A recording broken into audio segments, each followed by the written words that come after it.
Hi, I'm Bill O'Reilly. Thanks for watching us tonight. Do you want to pay for other people's activities? That is the subject of this evening's Talking Points memo. This woman, Sandra Fluke, third-year law student at Georgetown University, Catholic school, believes that all of us should pay for her sexual activities. Ms. Fluke actually said that to Congress. I attend a Jesuit law school that does not provide contraceptive coverage in its student health plan. Without insurance coverage, contraception, as you know, can cost a woman over $3,000 during law school.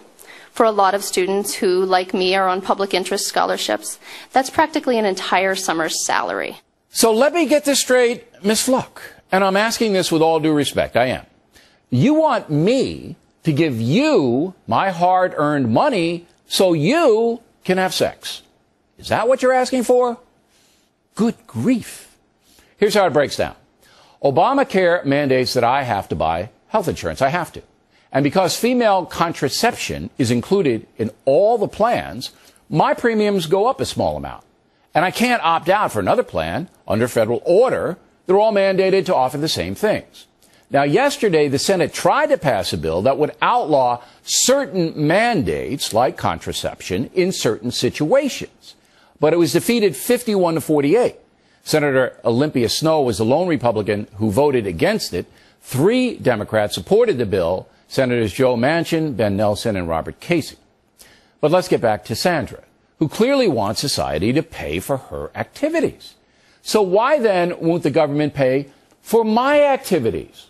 For example, I played college football. The government should have bought my equipment, my helmet, shoulder pads, cleats, because if I don't have those things on the field, I might get hurt. And that might cost society a lot, especially if I don't have the money to pay for my hospital stay. So surely the taxpayer should have ponied up for my football activities. You see, this is all a ruse. I don't care what Sandra Fluke does. She's an American. She's entitled to do anything she wants as long as she doesn't break criminal or civil law. But I don't want to pay for her recreation. This is madness. The progressive movement, totally ignoring reality, is defining this exclusively as a woman's health issue. But there are health implications for everything we do, including eating a burger.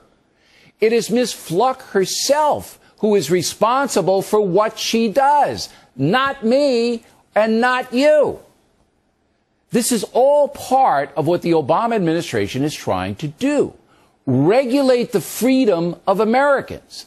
The president even called Ms. Fluke before a TV appearance. You were in our green room getting ready to come on, and the White House now tells us that we can reveal that you just got off the phone with President Obama. Yes, I did. The stakes have been raised pretty high, but what did he say to you? He encouraged me and supported me and thanked me for speaking out about the concerns of American women. But what about the concerns of Americans in general, now forced to buy health insurance, who don't want to pay extra for Sandra Fluke's social decisions? Ms. Fluke is unconcerned. I think this is about women's health. That's what it's always been about for me, and that's what it's about for the many, many Americans who are emailing me constantly telling me how important it is. Now, no matter what I say, Sandra Fluke and those who support her are not going to listen. For them, sex is a potential health crisis, so American taxpayers should now be responsible for what goes on in everybody's bedroom. I don't think I can make it any more vivid. This is a freedom issue. My freedom as an American is being encroached upon. The Obama administration is trying to force me and you to pick up the tab for what people do in their private time. In Europe, this happens all the time. In Denmark, the government will actually pay for people that take drugs. They'll give folks heroin. That's called harm reduction. The Danes believing if you give addicted people drugs, they won't commit crimes to get the money. But back to our wallets in this country. Progressive politicians like Barbara Boxer are trying to make this a gender issue. And to some extent it is. There is no condom provision in Obamacare. At least, not yet.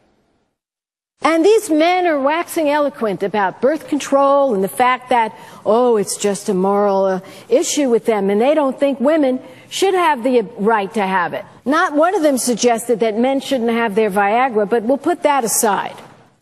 Oh, come on. This Viagra argument's another canard. Nobody's saying that American women should be denied insurance coverage if something is physically wrong with them. And that's what Viagra covers for men. So this is BS. And by the way, nobody is denying women birth control either. It's on sale nearly everywhere. But if the Obama administration wants to be gender neutral, then they're going to have to figure out a way to pay for some male activities.